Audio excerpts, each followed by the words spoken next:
I think that's a key part of the whole equation is making sure that, there are tokens available for, technology contributors, for, partners, things like that. After all, the employment commons is, a business. It's a digital cooperative. And so having tokens to perform those activities is going to be important.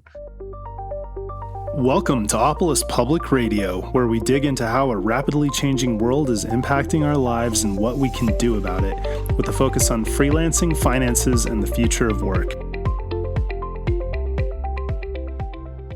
Welcome to episode 10 of Opolis Public Radio.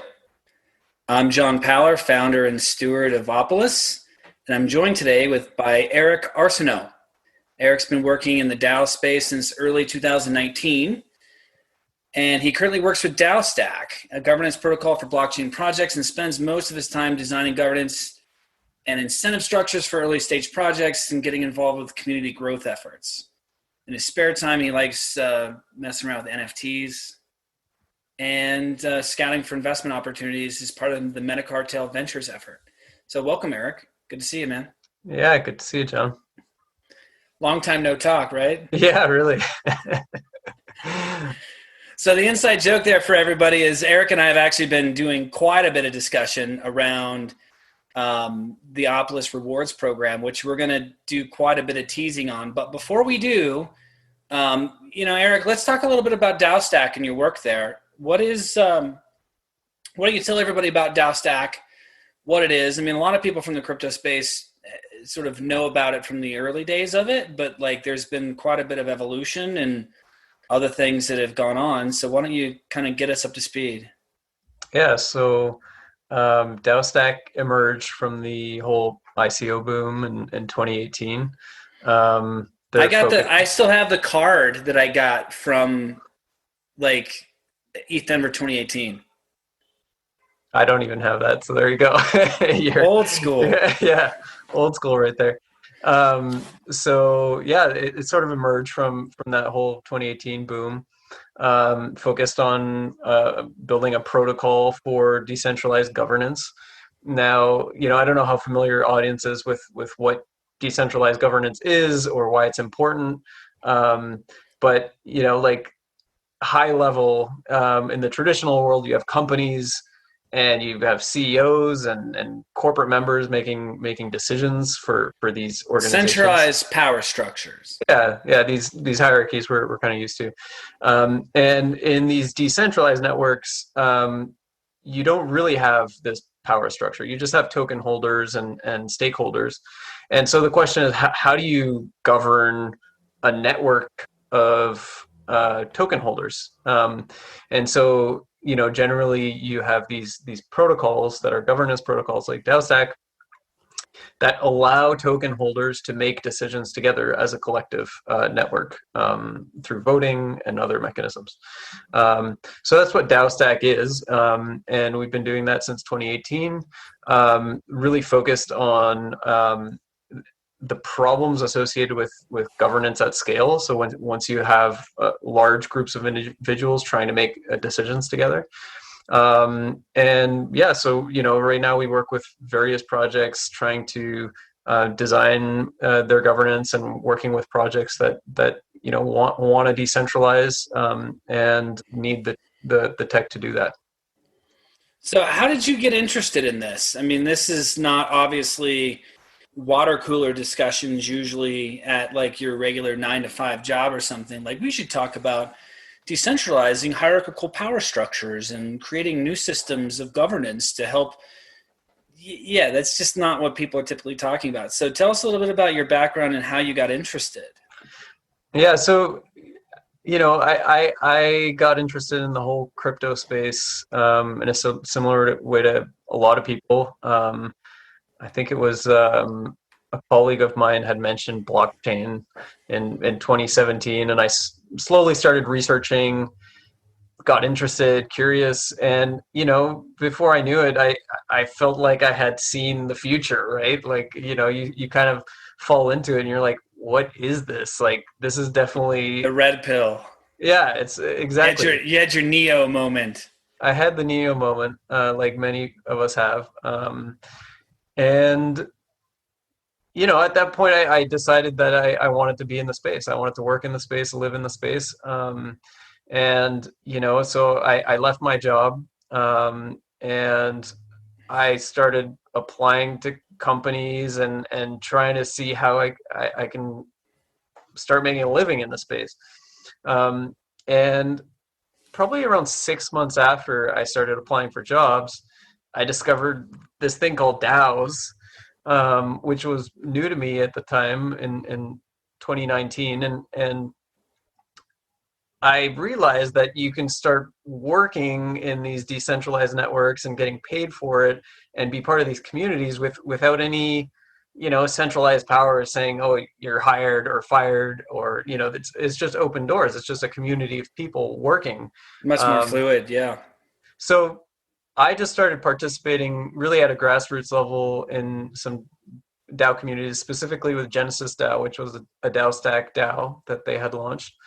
And then, one thing led to another, and, 6 months, 8 months later, I was participating in various communities, full-time, just getting paid, from various DAOs, getting grants here and there. And, that's how I started essentially in the decentralized governance space. It's just really from a grassroots level.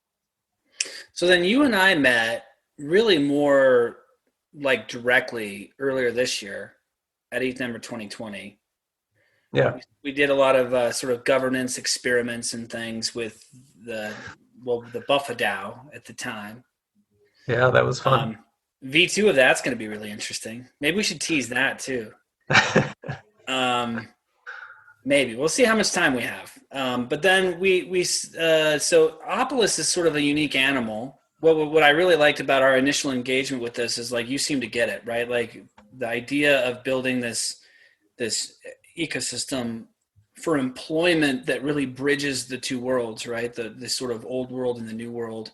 I think once you kind of get it, and sometimes it takes them a long time to get it. Like some people still haven't gotten it, that I've introduced the concept to, but you seem to get it really quickly. What is it about Opolis that you think stands out to you is worthy of sort of your time and investment? That's a good question. So at DAOstack, I spent a lot of time mapping out the DAO landscape and trying to understand what the different archetypes are and the different use cases are. And Opolis, I would say, falls in this category of DAOs that are, collective buying power DAOs, where you have a group of people buying some good or buying some service. And what happens is if you have many of those people, kind of what happens in like Groupon, for example, once you have many of those people buying a good or service, you get economies of scale and you get benefits for doing that because you have collective purchasing power. So Opolis to me was probably the first use case for this DAO archetype, and the first use case that I came across that was actually close to fruition, to actually doing something. It was all theoretical until I spoke real. To you. Yeah.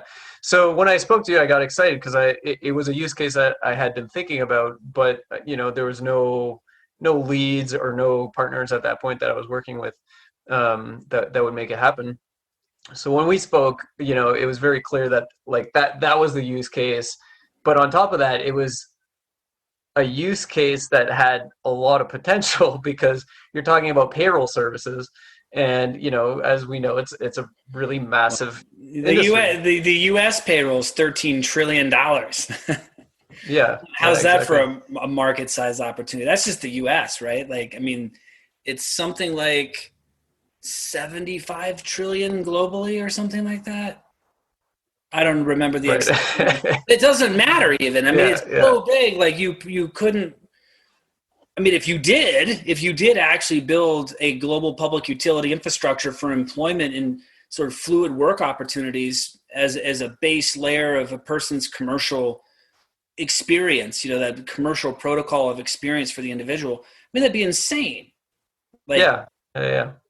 That's why I got interested, and that's why, obviously your enthusiasm helps, because like if you're some, I don't know, I know You can some replace the word enthusiasm with insanity, but okay, yeah. I'll take it. So your insanity helps a lot, because you need someone driving that, and it's contagious, and I got excited about it, and still am. I think it's a really great use case for applying these principles of decentralized network and empowering people. And in this case, you're empowering a whole network of freelancers and self-employed individuals, which is that's amazing. Yeah, it's the sort of migration back to solopreneurism. I think it's a fascinating socioeconomic, case study to watch, but I mean, it's a lot of fun to work on it. So let's give everybody a little backdrop on this. So we started, what was it? Really right after ETH Denver, maybe early March, like, early COVID style, like right afterwards. after really architecting what we didn't really at the time, it seemed like, even have a full direction on, how to go about building this, the tokenization of the commons, like we didn't really have a good, and I do want to get into some of the kind of learnings that we went through, and sort of like the regulatory things that we've explored. And, just, it was kind of an interesting academic exercise too. I mean, it was like a real life research project. I mean, like, we'd already done a bunch, but then getting into the actual economics of this and like putting pen to paper, so to speak, was a very different thing. Yeah, we iterated probably 3 times on 3 totally different models, right? And so there was a lot of learning. And at the surface level, you think about one, and then you get deeper, and then you realize, oh, this really doesn't make sense, or you gotta. Well, we had a big learning that way. I think with the original idea was to use a bonding curve. Yeah. One of the original ideas was to use a bonding curve to kind of create the continuous funding sort of mechanism to the commons, but we actually got away from that. Yeah. And after like a long time, like what, a month and a half, 2 months of working on that? I don't know what originally made us go down that path, but I think both of us thought it was a good path. Well, I think we looked at, I think Nexus Mutual is one. It was sort of like a case study of somebody, a group that had used a bonding curve. But then as we were really looking at the details of that, I think we sort of started seeing some of the sort of the cracks in the armor of the reasons why perhaps it might not be a good idea. Both regulatory concerns, secondary market concerns, gaming concerns, or just maybe just the overall flaws of the model, right? Like I learned a lot more about bonding curves than I knew before. I thought I knew about them, but I actually didn't in the end really know as much as I thought that I did. That was interesting, but I think we both did. Yeah. All right. So high level, how would you, okay, so before we get into that, so just to tease this with everybody, we're going to be launching our token paper and for widespread distribution early next week, right? So this is, so just to give everybody the cadence of this, we're launching the paper now. And the program, there are some technological requirements for the program that we have to complete. And it's estimated that, we probably sometime in early 2021, we'll actually be ready to launch the formal rewards program. So now that I've sort of cast out the net, be prepared to find, all of you all listening, the token paper distributed through all of our typical channels. It'll be on Medium, it'll be on our website, it'll be through Twitter. I'm sure you'll see it through a lot of our partners. We'll be, retweeting and sharing. I'm sure you'll be doing the same, Eric, right? Yeah, for sure. So let's talk about the meat and potatoes of it then. How would you describe the overall,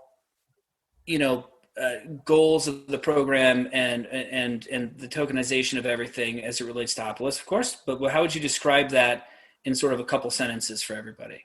Cool. Yeah, that's tough. So I think, or feel free to give us more than that. Then yeah, just explain in one sentence, in 3 words. Explain yeah. stakeholdership capitalism. You know what? I was thinking about this earlier because I had a feeling you'd ask to kind of break it down. The best explanation I could think of is like almost thinking about it backwards of like, okay, what's the end state we want to reach? And the end state in my mind is a bunch of freelancers paying for employment services, but instead of paying some centralized entity in like they do in the typical world, what they do is they funnel their funds to a collectively owned organization, a DAO, and then that DAO can find service providers for the employees, and so it pools together all of that purchasing power, and it allows everybody to get services as a collective. The governance of the DAO, or this pool of funds that everybody uses, is collectively owned by the members, so the people paying into that service through a token. So everybody shares ownership over this, has governance over this, and can choose where those services are provided. And other people as well can own this token if they want, and get some benefits. But that's the basic premise, where you have a group of employees owning this collective. Really? Yeah. But now the interesting thing is we're also using a legal framework of a Colorado limited, like a cooperative, right? A limited cooperative association is the official name. And we're sort of pairing that with this sort of DAO framework. So there's legal standing for this cooperative, but it's also sort of operating like a DAO, right? Yeah. So it's like a digital co-op, I guess. A digital cooperative, yeah. Digital employment cooperative. There's the 3-word sentence. It's a digital employment cooperative. There you go. I fixed it for you. There you go. Thanks. No, it's been really interesting to sort of watch this unfold. So why don't we run through the incentives then, and like who can participate, the stakeholders, right? So Sure. I'll just list them off. So we have the most incentive that you're going to have in this program is to be what we refer to as an employee member, right? So employee members are the people consuming the payroll and employment services, right? So I'll have my employment through the Employment Commons. I will be having my paycheck coming to me on some periodic basis, right? So for that consumption, I'm being rewarded with this token. And by the way, I'll mention this, that like we're not selling this token to anyone actually. It doesn't have a price or any value as we launch this. Yeah.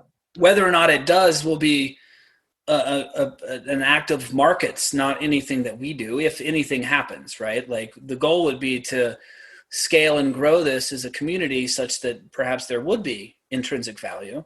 But right out the gate, we're not doing any of that, right? Like this is purely an experiment in sort of digital rewards, right? So I'm going to get rewards for my consumption of services, right? Yeah. So let's just abstract an example. So I got $100,000 in salary or whatever that I'm going to put through as a software developer, and I'm getting paid every other week. And the aggregate for a year is $100K. And I got my health insurance and everything through the stack, and Commons is providing all these different compliance services for me. I'm basically going to get rewarded based on that consumption. Yeah, we call this, at least the term we use in the paper, is payroll mining. Yes. So you're mining tokens and getting rewarded with tokens for using for my consumption. Yeah. Right. Okay. So then that's group one, right? So group two is referrals. Right. Yep. So what we're trying to do here is activate the network effect by incentivizing people to give referrals to the Commons and increase that total payroll volume. Now we should probably explain how the payroll mining works, right? So each block that gets mined is based on some total payroll volume. We call that the commons payroll volume, the CPV, right? And it's periodic in this case, right? So there's this periodic payroll mining number, or the total payroll volume, that then translates to, once we hit certain growth thresholds, a block is mined. Yeah. Right. So these tokens are minted. Yeah. Another way to think about that. So you have different groups of stakeholders that get rewarded with tokens. And every block, let's say there's a certain amount of tokens that get released to those groups of people. And it gets harder and harder to mine those blocks over. So the first block, it's 100,000 tokens to those four groups. And only once you hit a certain payroll threshold, the next block can be mined. Right.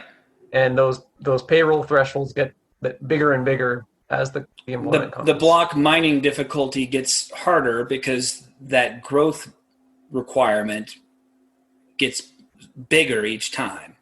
Yeah, exactly. Right? Yeah, so essentially from an game design incentives, what we're doing here is we're aligning everybody, individuals and the whole co-op, to want really the same thing, which is more payroll volume. Right? So if I'm interested in this, the first thing that I would do is be like, well, I got to move my payroll over there so I can get the rewards for my own consumption. And then that's going to, my individual contribution is going to ultimately help that block be released, right? And then the earlier that I get in, because the blocks are the same size, right? So the actual rewards are the same size per block. It's best to get in early, right? So it creates that sort of, FOMO network effect potentially. I mean, we'll see. Yeah. But the idea is to reward early adopters, right? To say, like, look, you got in early, you're going to get a lot more rewards tokens. I mean, they're not worth anything right now. You can just stack them in your wallet, but see what happens.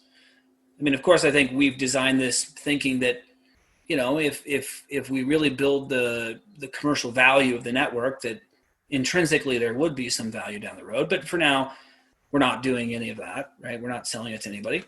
Mm-hmm. Interesting. Okay, so we've got one for consumption, and it's all based on this joint payroll block, which is the CPV number. So like the commons payroll volume has to go up, up, up. And the number that we've set that at right now is what, 10%? So 10% growth per block. Yeah. So every time we increase payroll volume by 10%, a new block, new reward issuance is Right. And then obviously at the lower numbers of members in payroll volume, it's a lot easier to see that go up, because on a payroll cycle basis, it doesn't take that many people to get 10% when you're at, lower 50 numbers. members. Yeah. Yeah. But when you're at, 15,000 members, it's a different thing. Yeah. Exactly. Okay. So that's consumption and referrals. Now, Savings. Yes. And we also, it's like a savings. So we can move to savings. So the common word that we use in the DAO world is staking, but we've sort of decided to say savings because we want it to be more accessible for average people, right? So they can sort of correlate it to some activity that they know, right? Savings account being a good idea. So why don't you explain staking and AKA savings? Yeah, so if you have tokens, if you're a token holder, if you've earned tokens by using the employment commons, or you purchase them on the secondary market, if there is one, you can use those tokens and lock them up in a contract, and it'll drip you rewards. So, in a similar way to the other two reward mechanisms, those rewards would be issued based on the payroll volume milestones. So in the beginning, it'll be, you'll get more rewards since the growth of the, we'll be hitting those payroll volume milestones more frequently. But, throughout the life of the employment commons, it'll be issuing rewards for stakers. Yeah, and what I think is really interesting about staking from an economic sort of, just theory perspective, it really is a market signal for faith in a project, right? Like I'm literally willing to hold these tokens, and I'm gonna stake them in this project, and I'm gonna earn my returns, my returns on returns. I'm gonna get my staking reward, but like I really believe in this project, right? Yeah. I mean, it seems to be the main signal that comes out of that is really that it's really that belief factor. I think secondarily, if there were ever to be sort of secondary market demand for these, staking them locks all this up, right? So like as an employee member, I would imagine that, if I had any idea that this could actually be worth anything in the future, I might like really just try to hoard everything I could get and just stake them, right? Hoard and stake, consume, hoard and stake. I mean, really? I mean, wouldn't you? I mean, it seems like that would be the sort of rational path. Yeah, exactly. That's what I'll be doing, I guess. If I could, I don't know. I'm Canadian, so I don't know if I'll be able to use. Well, coming to Canada soon. Don't worry. There you go. Well, plus you'll have, of course, let's talk about the other sort of, there's contributors, right? So there's technology contributors and other things for the trustee.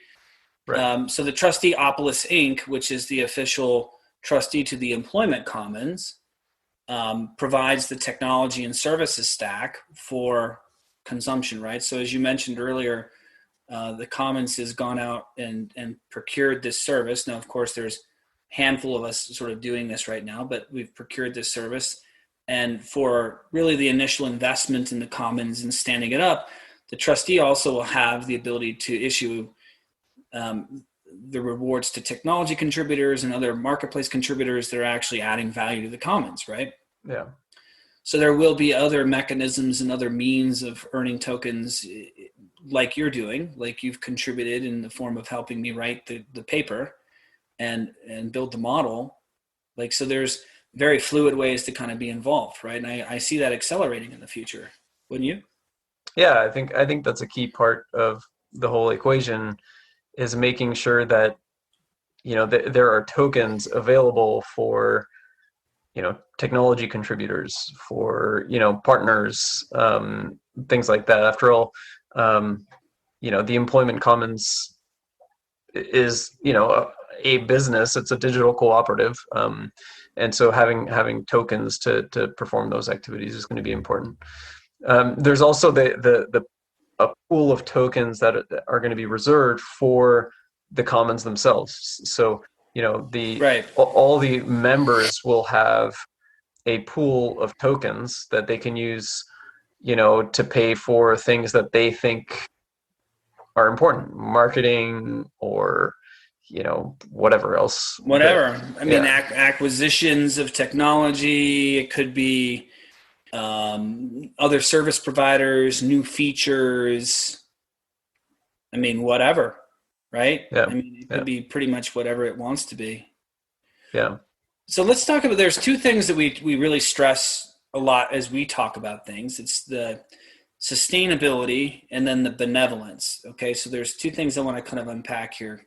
The first thing is the community fee for sustainability and why that exists. So we have a 1% community fee that, of course, for the first 12 months you don't pay as a member. So like everybody gets 12 months free. And then after that, it's 1% of your payroll volume, right? Whatever that is. So on the $100,000 example, it'd be like $1,000 a year that I'd be paying. Tell me why that's important in the model for sustainability. Correct me if I'm wrong, but isn't that just to pay for the service providers at the end of the day? I mean, without that fee, then there's no way. Yeah.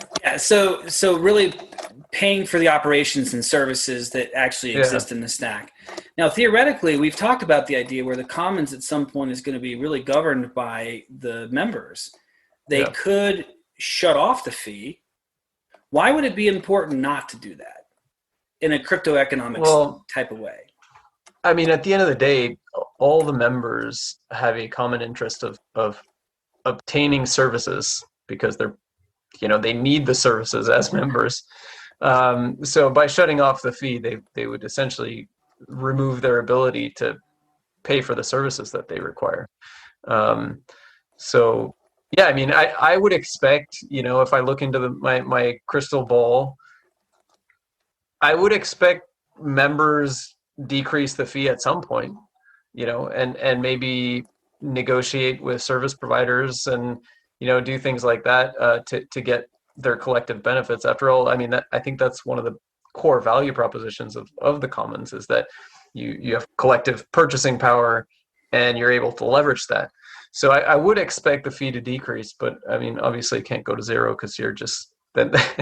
Well, I mean, if we did go out and get $13 trillion under management, on a global scale, even, like, you could charge probably a lot less than 1% and be just fine.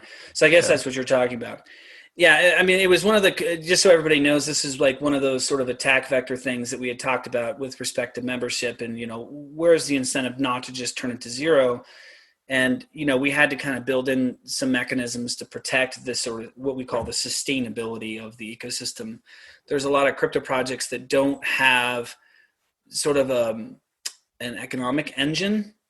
And then the ones that they do have become highly centralized and extraction based, right? So like it sort of misaligns. So this was our effort at aligning sustainability with the members of the commons, right? So, and the 1% number, we just in research and talking with our membership, seemed like a pretty nominal number. Most people could raise their consulting rates or whatever they're doing 1%, and their customers wouldn't even notice.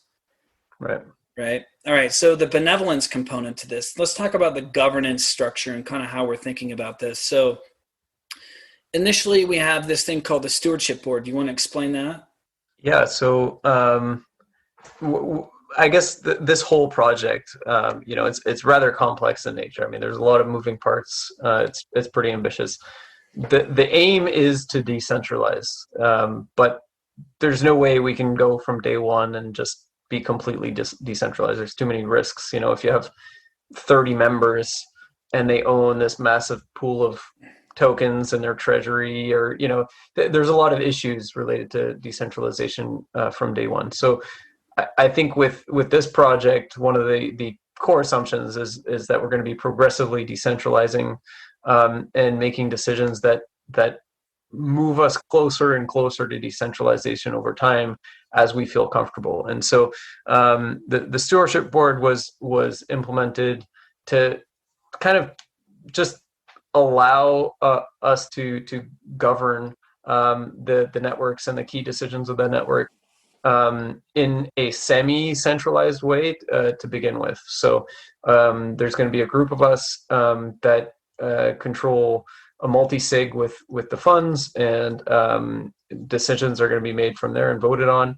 I don't know, John, what sort of decisions do you imagine?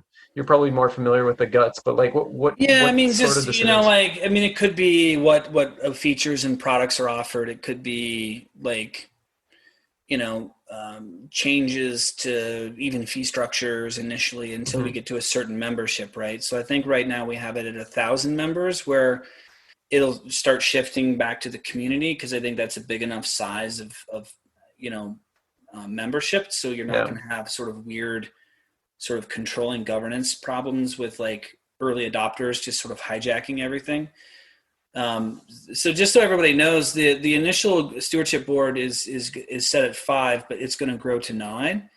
And then anything that's going to be deemed sort of a major change to the protocol requires a super majority of 6, right? To actually implement a change. And then even as the membership takes the reins of decision making, they'll still have to be ratified with the stewardship board. And then you also wouldn't be able, like for me as an example, like if I'm on the stewardship board, which I am, I won't be able to vote my personal tokens or, as governance, or my personal membership as an employee. I won't be able to vote that. I will only be on the stewardship board.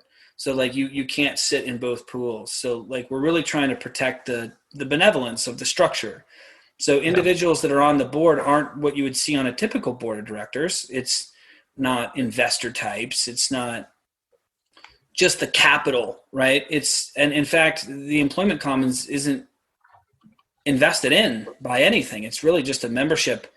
It's a digital co-op. I mean, the investment is really into the trustee, which is really arm's length relationship from the commons. But we've carefully organized this such that the individuals on the stewardship board are employee members of the commons, and they have unique skill set and ability to contribute to protecting the benevolence of the commons.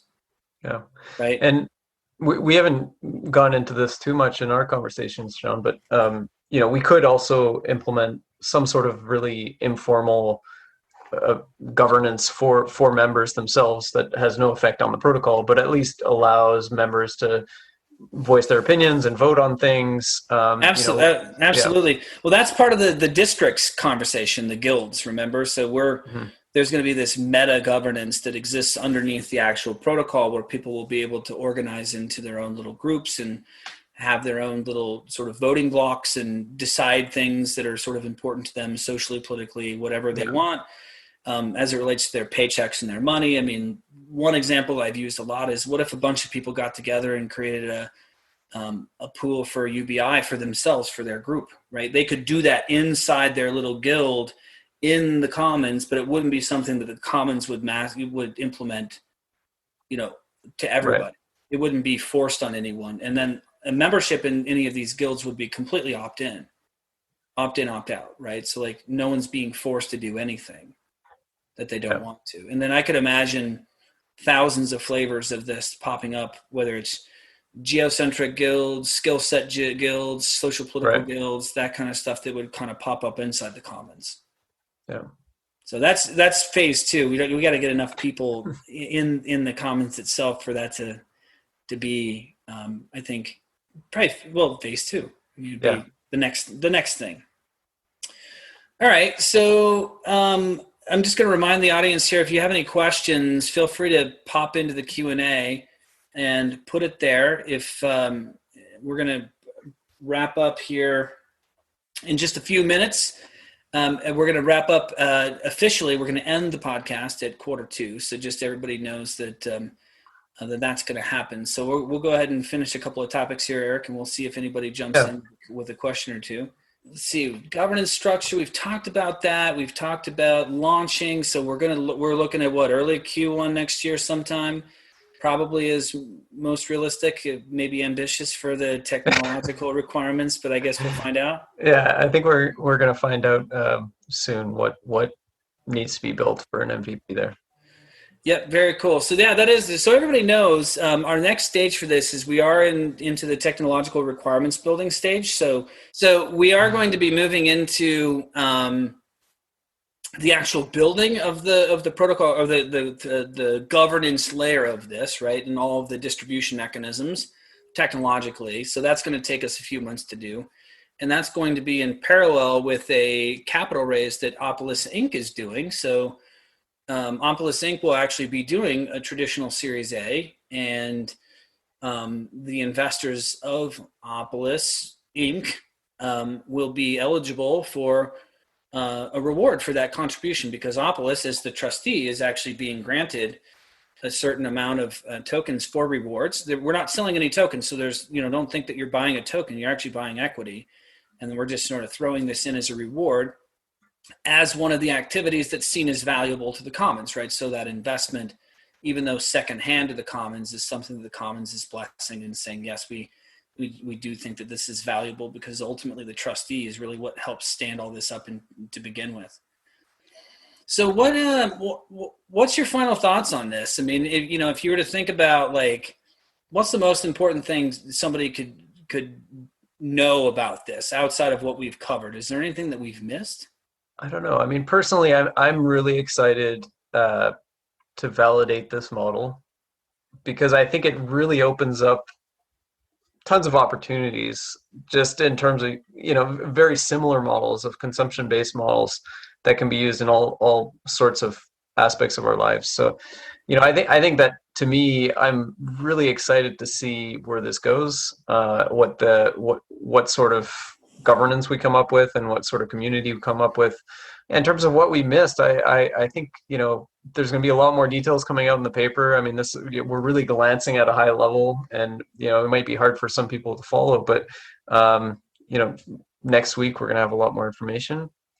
To me, I think it's really exciting because we're finally, after some months of, brainstorming and banging our head against battle testing, like a whole bunch of interesting things, but to find out aren't so practical and feasible things. It's interesting to see how, well, in some ways it's actually pretty simple and straightforward. In other ways, it's a fairly complex orchestration of stakeholders, right? So, because if you weren't doing this, there's some pretty distinct fractured interests, right? If you didn't have these alignment mechanisms. Yeah, definitely. I think, you've mentioned to me for a long time, like the necessity of having benevolence, and I think that's like super important to you, but also, I think it's a really great cause because, you've seen firsthand the issues associated with that. Well, especially with employment. Employment's the most outside of your family. It's like intimate, man. It's like your life. It's the engine of what makes everything else go. And the hierarchical and paternalistic methods is just, it just seems really interesting to me, like how you can be so exploitive of people in the game of sort of necessary evils of employment, right? And compliance and taxes and paying taxes and all of that. It just seems like we should have a much more benevolent, sustainably benevolent structure and set of technologies and whatever we want to call it, protocols to help people have that sort of egalitarian baseline of their commercial life, right? Like we're sort of getting out of, we're sort of raising the bar of sort of, call it the equality game of giving people equal opportunity, making it more fluid for people to exist commercially. Yeah, exactly. And I think if we achieve the vision of doing that, and, I think with the incentives that we have, we're pretty close of, finding the right incentives to get people excited. To me, it's going to be really exciting to see this materialize and see, okay, are the incentives the right incentives, and then learning as we go, and tweaking and building a community. I think it's going to be really exciting. Yeah, and I think your point earlier, I just want to sort of dovetail on this. I think payroll as a use case is an obvious one once you actually get to know like how it works and everything. But I agree with you equally that taking the template that we build here and applying it to virtually every consumption-based business you could think of, the consistent consumption, right? Because, payroll is very, very frequent. In our world, it's bi-monthly, right? Or semi-monthly. But like anything that involves like subscriptions, toilet paper, I don't know, whatever you want. Whatever you want it to be. It could be, you think about like, the subscription services that they have on Amazon Prime, you think about like my cable subscription, like if I was actually getting paid in tokens that might have some value to them in some sort of network effect gained, that I was playing, I might actually have stuck around with like, I wouldn't have cut the cord, because like, I just feel like they're making me pay for all these channels I don't want. And I have no incentive to care aside from just what my monthly budget expense is, right? But if there was actually a way to kind of create this new dimension of stakeholder capitalism and all of these sort of consumerism type activities, I might play them different. Yeah. Well, it also doesn't help if there's, Joe Schmo getting paid $20 million a year, come on. Right. The alternative here is very compelling. So, it's going to be really exciting to see this play out. Yeah, very much. Well, it doesn't look like we had any questions come in. So, I guess we're going to just go ahead and sign off. So I am going to thank you, Eric, in front of everyone, first and foremost, because I'm just going to give everybody a little transparency here. Eric is not getting paid right now to do this. Okay. And the amount of time and the amount of, proddings that he's taken from me has been more than worth anything I could possibly have paid him. And your contribution is incredibly invaluable to this. Your just thoughtfulness and your insights and your enthusiasm, but in a very measured way. Like, I'm very random enthusiasm. You're much more measured and much more like disciplined than I am when it comes to enthusiasm. So I appreciate that. And I look forward to building this with you, because it's been a ton of fun so far, but like, it's just the beginning. So thank you thank you, John. You're welcome. Yeah. So everyone else, thank you for joining this episode of Opolis Public Radio. Remember to subscribe to Opolis's YouTube channel for more videos just like this, and anywhere that you listen to your audio versions of podcasts, if you prefer that version. Remember, if you're a freelancer, gig worker, solopreneur, independent contractor, looking for an employment solution, we're in Q4 as of tomorrow. If you're looking for health insurance or you're a U.S. qualified worker, check out the Employment Commons. Come visit us at opolis.co. That's opolis.co, and we'll see you there. Thanks, everybody. We're out. Thanks for listening. We hope you liked the episode. If you did, please leave us a rating or review, and don't forget to subscribe. See you next time.